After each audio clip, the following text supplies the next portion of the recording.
Merci Seigneur encore une fois pour la prière. Ce soir, j'aimerais partager avec vous un sujet en commençant par une simple question. Vous est-il déjà arrivé de prendre des risques? Je crois que j'ai la réponse. On a tous pris des risques. Prendre des risques parce qu'on a une décision difficile à prendre. Il y a un dilemme qui est là devant nous. Et je sais que si je prends tel risque, si je prends telle décision, je prends le risque de perdre quelque chose. Si je prends telle décision, je prends le risque d'empirer même la situation. Prendre des risques. On prend tous des risques. La sagesse humaine, parce que ce soir, je veux bien différencier la sagesse humaine de la sagesse de Dieu. La sagesse humaine nous pousse à prendre le moins de risques possible. Quand on est sage, non, sois sage, prends pas ce risque. Sois sage, ne prends pas ce risque. Et on connaît tous ce dicton qui dit « Celui qui ne tente rien n'a rien ». C'est vrai, et c'est vrai dans les deux sens. C'est vrai d'une certaine manière parce que celui qui ne tente rien ou celui qui ne prend aucun risque, il n'a rien, il ne risque pas d'avoir de problème, en tout cas un peu moins. Mais c'est vrai aussi dans l'autre sens parce que celui qui ne tente rien et qui ne prend pas de risque, il ne peut pas non plus s'attendre à recevoir quoi que ce soit. La sagesse humaine, je le répète, est là pour nous laisser dans les situations dans lesquelles nous sommes. La sagesse humaine fait que ne prends pas de risque. Mais on va voir ensemble que certaines fois, la sagesse de Dieu, c'est prendre des risques. Certaines fois, avec Dieu, il faut prendre des risques. Il faut aller de l'avant. On ne sait pas ce qui va se passer, on ne sait pas toujours. On n'est pas des devins. On ne sait pas comment le Seigneur va répondre, on ne sait pas de quoi demain sera fait. Mais on est obligé certaines fois de prendre des risques. Et j'aimerais avec vous, si vous voulez bien, toujours m'appuyer sur la parole de Dieu et prendre avec vous des exemples d'hommes et de femmes qui, à un certain moment dans leur vie, ont dû prendre des risques. On va ensemble ouvrir la parole de Dieu dans le Nouveau Testament, le 3e évangile qui est l'évangile de Marc. Ceux qui ont leur Bible peuvent suivre avec moi. Ceux qui ne l'ont pas, ne vous inquiétez pas, ce sera affiché sur le mur et vous pourrez lire pour voir de vous-même que ce que nous lisons n'est pas inventé par les hommes, mais ça a été tiré de la parole de Dieu. Marc chapitre 5. Je verrai avec vous ce soir que j'appelle le chapitre 5 de l'évangile de Marc le chapitre des désespérés. Le chapitre des cas désespérés. Il y a des cas désespérés des fois. On dit, là pour lui on ne peut plus rien faire. Et on va voir ensemble que c'est le chapitre des cas désespérés. Donc, évangile de Marc chapitre 5, on va lire à partir du verset 21. Vous suivez avec moi. Jésus, dans la barque, regagna l'autre rive, où une grande foule s'assembla près de lui. Il était au bord de la mer. Alors vint un des chefs de la synagogue, nommé Jairus, qui l'ayant aperçu, se jeta à ses pieds et lui adressa cet instant de prière. « Ma petite fille est à l'extrémité, viens, impose-lui les mains, afin qu'elle soit sauvée et qu'elle vive. » Jésus s'en alla avec lui et une grande foule le suivait et le pressait. On continue, on saute quelques versets, on arrive au verset 35. Comme il parlait encore, survinrent de chez le chef de la synagogue des gens qui dirent « Ta fille est morte, pourquoi importuner davantage le maître ?» Mais Jésus, quand il eut entendu ces paroles, dit au chef de la synagogue « Ne crains pas, crois seulement. » Et il ne permit à personne de l'accompagner, si ce n'est à Pierre, à Jacques et à Jean, frères de Jacques. Ils arrivèrent à la maison du chef de la synagogue, où Jésus vit une foule bruyante et des gens qui pleuraient et poussaient de grands cris. Il entra et leur dit « Pourquoi faites-vous du bruit et pourquoi pleurez-vous?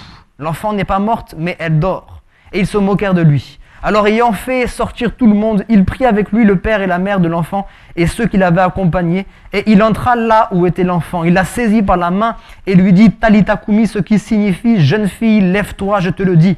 Aussitôt la jeune fille se leva et se mit à marcher car elle avait 12 ans. Et ils furent dans un grand étonnement.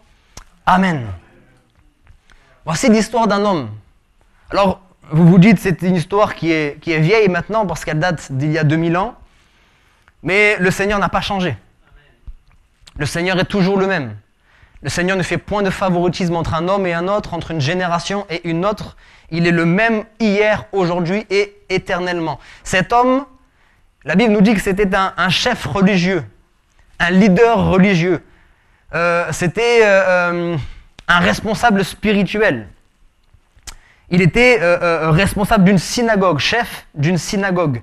Il faut savoir aussi que quand on lit la parole de Dieu, on ne peut pas prendre un texte et le sortir de son contexte. Voilà pourquoi certaines personnes déforment la parole de Dieu, parce qu'ils prennent un texte et ne comprennent pas tout le contexte. Il y a un contexte qui est historique, il y a un contexte qui est social, il y a un contexte qui est générationnel, il y a un contexte qui est culturel, il y a un contexte qui est spirituel, etc., etc. Et il faut connaître le contexte. Il faut aussi connaître la parole de Dieu. On ne prend pas la parole pour contredire la parole, puisque la parole dans son ensemble est inspirée de Dieu. Alléluia. Amen. La parole dans son ensemble est inspirée de Dieu. Et Dieu ne peut pas se contredire. Donc on ne peut pas prendre un texte de la parole pour contredire un autre texte de la parole. Au contraire, un texte va confirmer un autre texte de la parole. On ne fait pas que lire toujours les mêmes évangiles. On ne fait pas que lire toujours les épîtres de Paul. On lit la parole de Dieu dans son ensemble. L'Ancien Testament n'est pas à mettre à la poubelle comme certains le croient. Parce qu'on n'est plus dans l'Ancien Testament, on est dans le Nouveau Testament. On n'est plus dans l'Ancienne Alliance, on est dans la Nouvelle Alliance, donc ça ne fonctionne pas. Non, pour comprendre les choses qui se passent dans la Nouvelle Alliance, il faut qu'on comprenne comment ça se passait dans l'Ancienne Alliance. Et dans ce texte-là, on a besoin de connaître le contexte. Il faut savoir au moins deux choses. C'est que dans le contexte juif, le fait de se prosterner devant une chose ou une personne, je dis bien une chose parce qu'on pouvait se prosterner devant une pierre taillée ou devant une idole ou je ne sais quoi. Le fait de se prosterner devant une chose ou une personne voulait dire qu'on reconnaissait cette chose ou cette personne comme étant une divinité. Vous me suivez ? Quand je me prosterne devant quelqu'un, je ne me prosterne pas devant n'importe qui. Je me prosterne devant quelqu'un qui est une divinité. Alors à ce moment-là, lorsque Jairus se jette aux pieds de Jésus, lorsqu'il se prosterne devant Jésus, il reconnaît là que Jésus n'est pas un simple homme, que Jésus n'est pas un prophète, que Jésus n'est pas juste un guérisseur, mais que Jésus est Dieu ou fils de Dieu. Il le fait en pleine journée. Il le fait devant toute une foule. Il le fait devant des témoins. Il prend un risque. Il prend un risque. Il faut savoir une deuxième chose, c'est que dans la parole de Dieu, dans l'Ancien Testament surtout, vous verrez qu'on ne se prosterne que devant Dieu seul, je l'ai dit. Ça, vous le trouvez dans l'Exode, chapitre 34, et verset 14, il me semble. Mais surtout que lorsque un homme, surtout un juif, donc qui connaît ces choses, se prosterne devant quelqu'un d'autre que Dieu, eh bien on peut le lapider. Lapider, qu'est-ce que c'est ? C'est qu'on le sort de la ville, on le place là sur un endroit, et les juifs, les religieux, lui jettent des pierres jusqu'à ce que mort s'en suive. C'est pas une mort rapide, c'est une mort lente et douloureuse. Il prend le risque à ce moment-là, en se prosternant devant Jésus, lui qui n'est pas juste un simple juif, qui n'est pas juste un croyant lambda, lui qui est un chef, un responsable, un leader, à qui on va demander plus, lorsqu'il se prosterne devant le Seigneur, il prend le risque qu'on le prenne, qu'on le sorte de la ville et qu'on le lapide. Il risque de mourir. Et ça, c'est pas juste des histoires, puisqu'on va le voir quelques temps plus tard avec Étienne. Étienne était un chrétien de l'église primitive, et il était rempli de feu, rempli de l'Esprit de Dieu. Il prêchait l'évangile, et alors qu'il va prêcher l'évangile, les juifs de l'époque, les religieux de l'époque, justement, vont dire blasphème, blasphème. Et lorsqu'il y avait un blasphème, on pouvait prendre la personne et le lapider. C'est ce qui s'est passé pour Étienne. Jairus prend un grand risque. Vous me direz, si j'étais sûr que mon enfant peut être sauvé, je serais capable de me sacrifier. C'est vrai, c'est possible, je veux bien le croire. On est capable de faire tellement de choses pour nos enfants. Si demain, par exemple, votre enfant a un problème, il doit avoir une greffe d'organes et vous apprenez que votre organe là peut le sauver, vous seriez capable. Parce que c'est en nous, on serait capable de nous sacrifier pour donner l'organe à notre enfant. Mais nous, on a du recul. Jairus n'a aucun recul. Jairus n'est pas sûr que Jésus va accepter sa requête. Jairus, il est juste dans une situation, sa fille est à l'extrémité, c'est urgent, il n'a pas le temps de réfléchir, il n'a pas le temps d'essayer de comprendre, etc. Il se dit, il y a Jésus qui est là, je vais aller lui demander. Il n'a pas fait que lui demander, il se prosterne, c'est-à-dire qu'il s'humilie devant le Seigneur. Il n'est pas juste venu avec une requête. il abandonne tout devant le Seigneur. Il se prosterne. Il dit, Seigneur, moi, ce que je veux aujourd'hui, là, c'est pas juste une expérience. Parce que si c'était juste une expérience, il n'allait pas se mouiller, excusez-moi l'expression. Mais il s'est vraiment mouillé. Il dit, Seigneur, là, après la guérison, parce que je crois que tu vas la guérir, ma fille. Après la guérison, je vais te suivre parce que je vais pas m'amuser à me prosterner devant toi. On va me rejeter de la synagogue. C'est-à-dire que même si on me lapide pas, on me rejette. Je suis hors de la ville, hors de la communauté. Donc je vais te suivre, je m'engage à te suivre. Ma vie, elle change. Aujourd'hui, ma vie, elle change. Je prends un risque. Mais il ne sait pas si Jésus va accepter. Il ne sait pas si Jésus va accepter. Il s'approche simplement du Seigneur, il dit, ma fille, elle est en train de mourir, est-ce que tu veux bien venir avec moi? Et bien évidemment, nous maintenant, on a assez de recul pour savoir que le Seigneur était là justement pour faire du bien. Un lépreux dont on va parler peut-être tout à l'heure est venu vers Jésus en disant, si tu le veux, tu peux me rendre pur. Prière tellement simple et réponse tellement simple du Seigneur Jésus, je le veux, sois pur. Je le veux, oui, je le veux. Oui, je le veux. Les religieux te condamnent, les religieux te jugent, mais moi je suis venu pour que les brebis aient la vie et qu'elle l'ait en abondance. Cet homme-là, il prend un risque énorme. Il prend un risque énorme. Il croit en Dieu et Dieu va l'honorer. On a, toujours dans le même texte, on va lire le passage qu'on a sauté tout à l'heure, donc à partir du verset 25. Donc ça se passe dans la même journée, dans le même moment, alors que justement, je reprends l'histoire, Jésus était en train de marcher, c'était avant justement qu'on vienne pour lui dire que la fille est morte. Jésus est en train d'aller vers la maison de Jairus, et à ce moment-là, on arrive au verset 25. Or, il y avait une femme atteinte d'une perte de sang depuis 12 ans. Elle avait beaucoup souffert entre les mains de plusieurs médecins. Elle avait dépensé tout ce qu'elle possédait, et elle n'avait éprouvé aucun soulagement, mais était allée plutôt en empirant. Ayant entendu parler de Jésus, elle vint dans la foule par derrière, et toucha son vêtement, car elle disait, si je puis seulement toucher ses vêtements, je serai guérie. Au même instant, la perte de sang s'arrêta, et elle sentit dans son corps qu'elle était guérie de son mal. Jésus connut aussitôt en lui-même qu'une force était sortie de lui, et se retournant au milieu de la foule, il dit, qui a touché mes vêtements? Ses disciples lui dirent, tu vois la foule qui te presse, et tu dis, qui m'a touché? Et il regardait autour de lui pour voir celle qui avait fait cela. La femme effrayée et tremblante, sachant ce qui s'était passé en elle, vint se jeter à ses pieds, une fois de plus, et lui dit toute la vérité. Mais Jésus lui dit, ma fille, ta foi t'a sauvée, va en paix et sois guérie de ton mal. Cette fois-ci, c'est une femme, c'est le degré au-dessus encore. Parce qu'on est dans une génération où les femmes ont quand même une certaine place.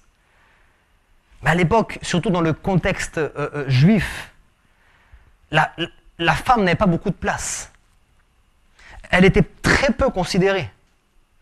Il y a même des choses qui nous le montrent, par exemple, dans les évangiles. Et dans tous les évangiles, vous verrez qu'à chaque fois qu'il est question d'une foule, on comptait les hommes, mais on ne comptait pas les femmes. C'est quand même révélateur. C'est comme si ça ne compte pas vraiment. J'ai toujours essayé de comprendre ça, mais pourquoi à chaque fois il dit il y avait 4000 hommes sans compter les femmes et les enfants? Et pourquoi vous ne comptez pas les femmes et les enfants aussi? Alors au début je me suis dit c'est peut-être de l'humilité, il ne voulait pas gonfler les chiffres, mais non. Les femmes n'avaient pas beaucoup de place, ni dans la société, ni dans la synagogue, ou en tout cas dans l'église si vous voulez, ni dans la famille, ni qui que ce soit. Et pire encore parce que cette femme-là était atteinte d'une perte de sang. Et là encore il faut se référer à la loi mosaïque. Dans Lévitique, chapitre 15, il me semble, chapitre 14, il est question des lépreux. Chapitre 15, il est question de toutes les maladies de sang. Et une femme, lorsqu'elle perdait du sang, déjà pendant ses menstrualités, mais en plus, dans son cas, elle, depuis 12 ans, eh bien, elle était considérée comme impure. Et quelqu'un qui était considéré comme impur était mis en dehors de la ville. Un petit peu comme ce qu'on est en train de vivre en ce moment, sans parler d'impur, mais contaminé, on vous met en quarantaine, on vous met hors de contact des autres personnes. Et c'est ce qui se passait pour cette femme. Elle sait déjà qu'on ne va pas lui faire une place. Elle n'est pas considérée. Et en plus de ça, elle est malade depuis 12 ans, certainement qu'on la connaît cette femme. Certainement qu'on sait qu'elle est atteinte d'une perte de sang, qu'elle est impure, parce qu'en plus on ne pouvait même pas rester comme cela anonyme. Un lépreux, comme quelqu'un qui était impur, quand il arrivait dans la place publique, devait crier « impur, impur ». Donc on savait. Et on avait tellement crainte que, vous inquiétez pas, on photocopiait le visage de la personne pour savoir qui était impur. Donc cette femme, elle prend encore une fois un risque énorme. Parce que, premièrement, on peut essayer de réfléchir un petit peu à ces situations. Elle était certainement en anémie, on appelle ça comme ça, anémie, en manque de sang, en manque d'énergie. Deuxièmement, encore une fois, elle ne sait pas si Jésus va être d'accord pour s'arrêter. Elle ne sait même pas si Jésus va la guérir. Et dans son esprit même, elle ne veut même pas s'arrêter et lui demander. Comprenez aussi une chose, vous trouvez ça aussi dans Lévitique 15, si la personne qui est impure touche une autre personne, la personne qui est touchée est elle-même considérée impure jusqu'au soir. Et croyez-moi, les gens n'avaient pas envie d'être considérés comme impurs. Donc, il y avait certainement de la colère, il y avait certainement du rejet. Elle sait que pour se frayer un chemin, elle va toucher de nombreuses personnes. Elle sait que quand elle va arriver vers Jésus, quand elle va toucher Jésus, selon la loi, parce que bien évidemment, ce n'était pas le cas spirituellement, mais selon la loi, eh bien, elle allait rendre Jésus impur. Est-ce que vous imaginez les risques qu'elle est en train de prendre à ce moment-là?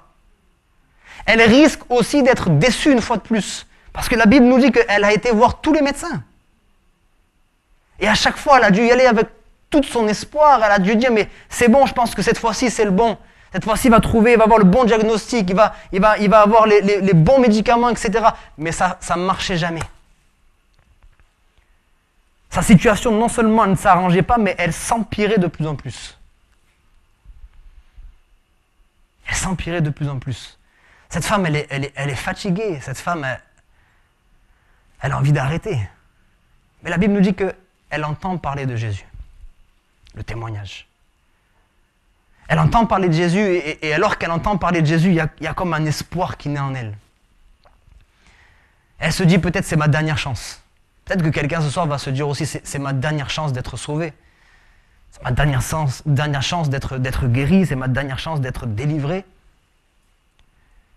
Et cette femme, elle se lève, elle part. Là encore, il faut comprendre le contexte. Et voilà pourquoi je vous encourage, autant les anciens dans la foi que vous qui êtes nouveaux dans la foi, je vous encourage à lire la parole de Dieu. Parce que vraiment, Dieu va vous accorder des révélations extraordinaires quand vous connaîtrez la parole de Dieu. Mais le Saint-Esprit, il ne fait pas non plus de la magie.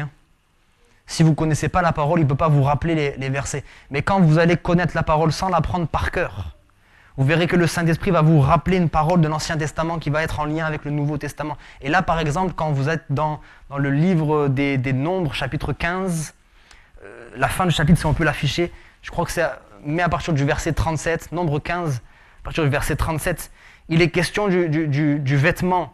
Vous voyez, peut-être encore aujourd'hui, voilà, aujourd'hui encore, vous voyez certains juifs avec des cordelettes, etc., on ne sait pas toujours. Voilà ce qu'il est dit. Il dit, l'Éternel dit à Moïse, parle aux enfants d'Israël et dis-leur qu'ils se fassent de génération en génération une frange au bord de leurs vêtements.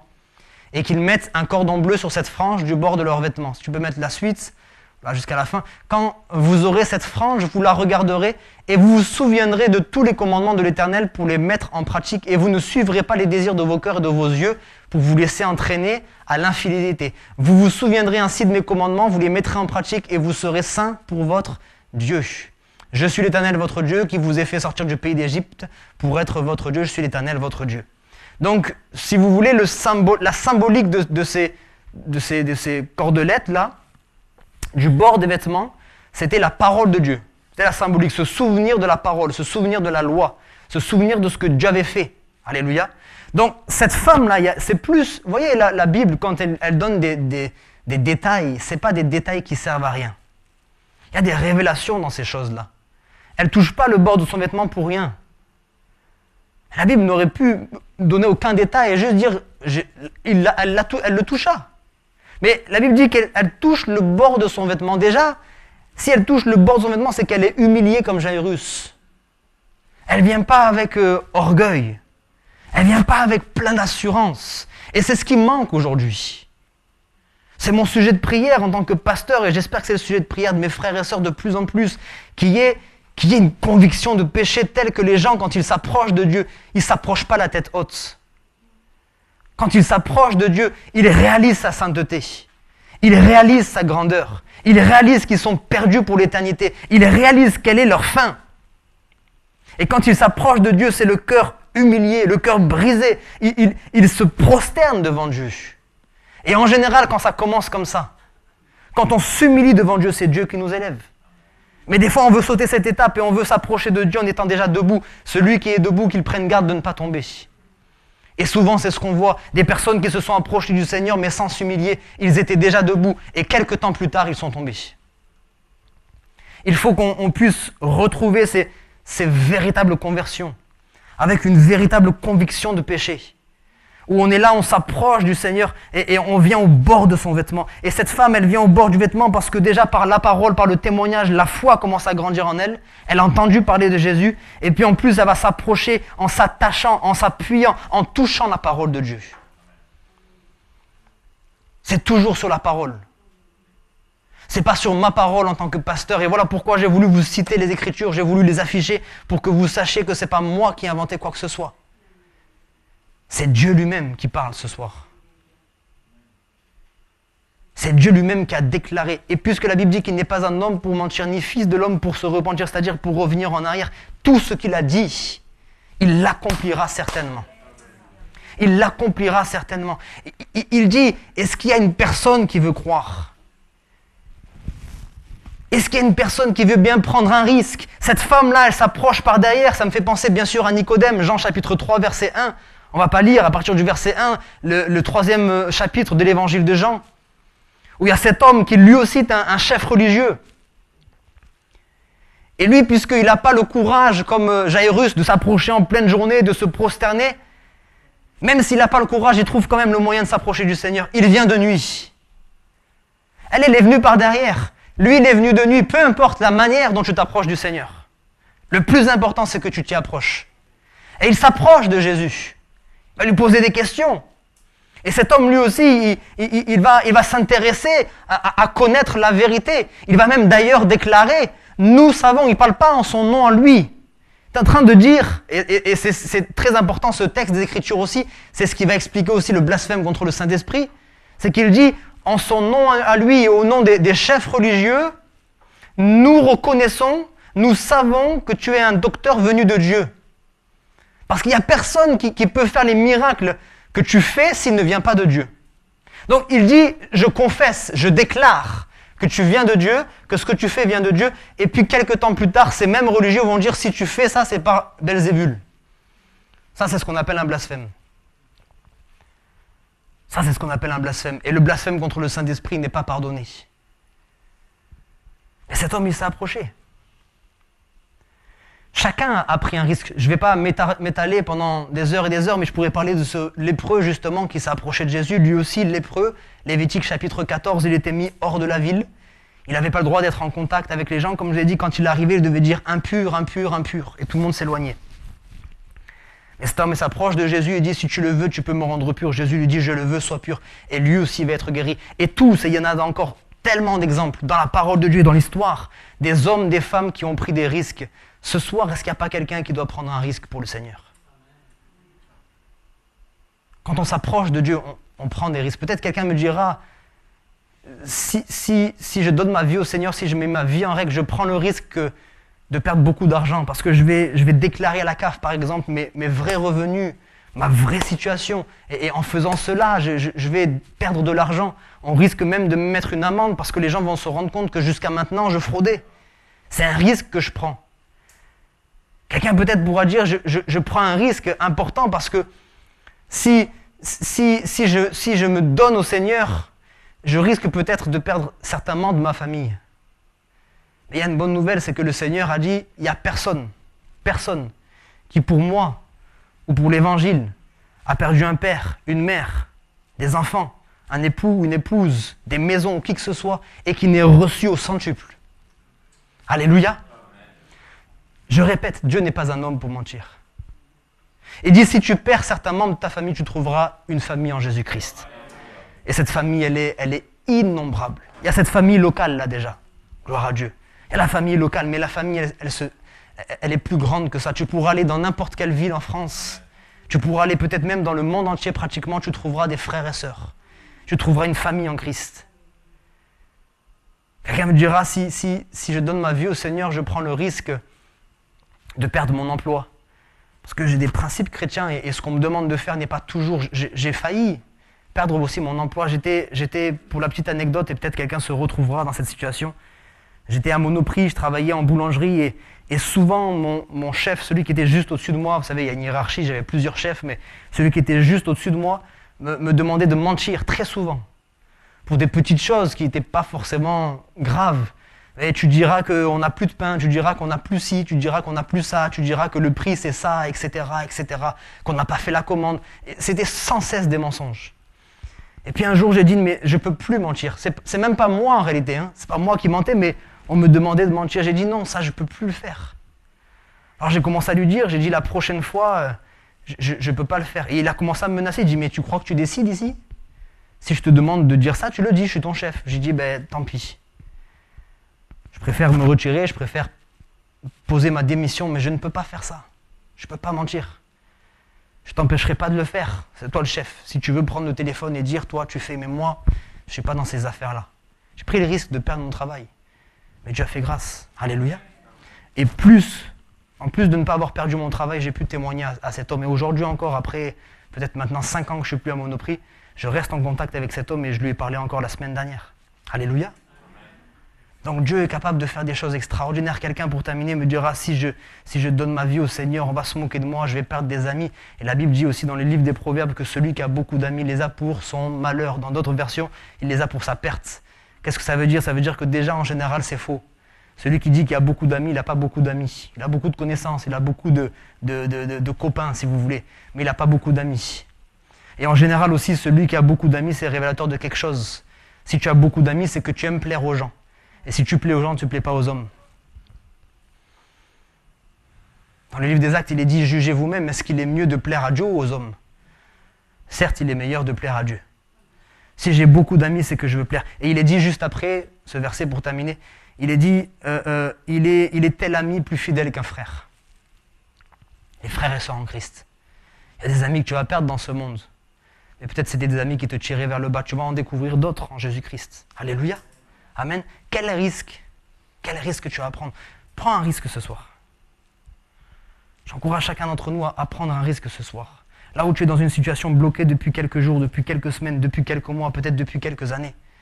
Tu es là et tu es conscient de la situation, mais il y a un risque à prendre et tu ne sais toujours pas, tu réfléchis. Prends le risque. Prends le risque. Attends-toi à Dieu. Attends-toi à ce que le Seigneur intervienne. Et je disais, et c'est pour terminer, le chapitre des désespérés. Le chapitre 5 commence avec cet homme fou de Gadara, complètement possédé. Personne ne pouvait le tenir. On lui mettait des chaînes aux pieds, on lui mettait des chaînes aux mains, et il brisait les chaînes. Il vivait au milieu des morts, il était complètement possédé, il était fou, et personne ne pouvait le contrôler. C'était un cas désespéré. Mais Jésus-Christ est venu, et par une parole, il l'a libéré. Il arrive vers Jairus, cas désespéré. Ma fille est à l'extrémité. Quelque temps plus tard, on lui dit, elle n'est même plus à l'extrémité. Elle est morte. Elle est morte, c'est fini. N'importune plus le maître. Cas désespéré. Jésus-Christ a ressuscité cette femme. Et cette femme, cette jeune fille, et cette femme atteinte, perte de sang depuis 12 ans. Médecin. Désespoir complet. Cas désespéré. Quand les hommes ont dit leur dernier mot, Dieu n'a pas dit encore son dernier mot. Alléluia. Et ici, là, il y a des témoins vivants de cette vérité. Là où il y a on m'avait dit, c'est terminé, tu ne pourras plus rien faire. On a dit à certains, Claude, si je me rappelle bien du témoignage, à Claude et Mireille, on a dit, vous ne pourrez pas avoir d'enfants. Je ne me trompe pas, hein. On ne dit plus rien. Dieu n'avait pas dit son dernier mot, 2 enfants. Alléluia, en bonne santé, gloire à Dieu. On a dit à certains, tu es malade, tu guériras jamais. Et la personne, elle a été relevée, elle a été guérie. Alléluia, amen. Et le Seigneur, il est capable de faire ça ce soir encore. Est-ce qu'on peut prier un instant, si vous voulez? On se recueille, on cherche la face de Dieu. Et s'il vous plaît, à chaque fois, lorsque nous avons un temps de prière, n'écoutez même pas ma voix. N'attendez pas ma prière, n'attendez pas quoi que ce soit. C'est entre vous et Dieu. On se recueille un instant. Et chacun est venu avec son lot de combat, chacun est venu avec ses questions, chacun est venu avec ses besoins. Et chacun est venu avec des décisions à prendre. Justement, ce soir, le Seigneur a voulu parler des risques à prendre et je crois que Dieu a parlé à quelqu'un au moins ce soir. Et j'aimerais t'encourager là dans le secret de ton cœur. Peut-être que ce sera quelqu'un comme Jairus qui n'aura pas honte de lever la main et peut-être même d'élever la voix, de crier à Dieu ce soir et plaise à Dieu que ce soit le cas. Mais peut-être que ce soir, ce sera aussi un Nicodème qui est timide, un Nicodème qui n'ose pas et qui le fait dans la nuit. Peut-être que c'est dans le secret de ton cœur que tu vas t'adresser à Dieu et peu importe. Ce qui importe le plus, c'est que tu puisses t'adresser à Dieu de tout ton cœur. Ce soir, que tu t'adresses à lui, que tu lui dises, Seigneur, voici ma requête. Voici ma prière, voici mon besoin. Tu as dit que tu étais un père, tu as dit que tu étais capable de pourvoir à nos besoins. Et ce soir, je veux m'appuyer sur ta parole, pas sur ma connaissance, pas sur ma force, pas sur mon intelligence, pas sur ma compréhension des Écritures, pas sur mon mérite, pas sur ma sainteté ou quoi que ce soit, mais je veux m'appuyer sur ta parole. À cause de ta parole, tu le feras. J'aimerais vous encourager à vous approcher du Seigneur Jésus-Christ. S'il y a ne serait-ce qu'une personne qui s'approche de Jésus-Christ ce soir, tu vas sortir de ce lieu complètement différent, complètement transformé. Tu ne peux pas repartir de ce lieu de la même manière que tu es entré. C'est pas possible. C'est pas possible. Bien-aimé, il faut que ta vie change. Bien-aimé, il faut que tu te donnes entièrement au Seigneur. Je parle à chacun d'entre nous ce soir, je parle aux anciens comme aux nouveaux. Il faut que tu cesses de clocher des deux pieds. Il faut que tu te donnes entièrement au Seigneur Jésus-Christ. Le Seigneur revient bientôt. Le Seigneur revient bientôt. Ne joue pas avec lui. Claude a été inspiré en disant tout à l'heure que la grâce cessera un jour. Et tu ne sais pas à quel moment elle cessera. Donc ne joue pas avec la grâce de Dieu, ne joue pas avec ta vie, ne joue pas avec ton âme, ne joue pas avec ton éternité. C'est pas juste une question de maladie, c'est pas juste une question de démons qui te tourmentent, c'est pas juste une question d'addiction, de péché ou de je ne sais quoi, c'est une question d'éternité. C'est ça qui importe le plus. Il faut que tu puisses être pour l'éternité avec ton Sauveur. C'est ça qui importe le plus. Il faut que tu te prépares aujourd'hui. Adresse-toi à Dieu dans le secret de ton cœur. Si tu as besoin de la prière, je vais t'inviter simplement à te lever à ta place. Et quel que soit le sujet de prière, on va demander à Dieu de venir te visiter parce que lui, il connaît déjà. Avant même que tu viennes dans ce lieu, avant même que tu fasses ta première prière, il savait déjà de quoi tu avais besoin. Il est en train de parler à ton cœur. Voilà, si quelqu'un a besoin de la prière, moi je force personne. C'est le Saint-Esprit qui parle à ton cœur. Si quelqu'un a besoin de la prière, qu'il se lève là maintenant et nous allons prier ensemble. Alléluia.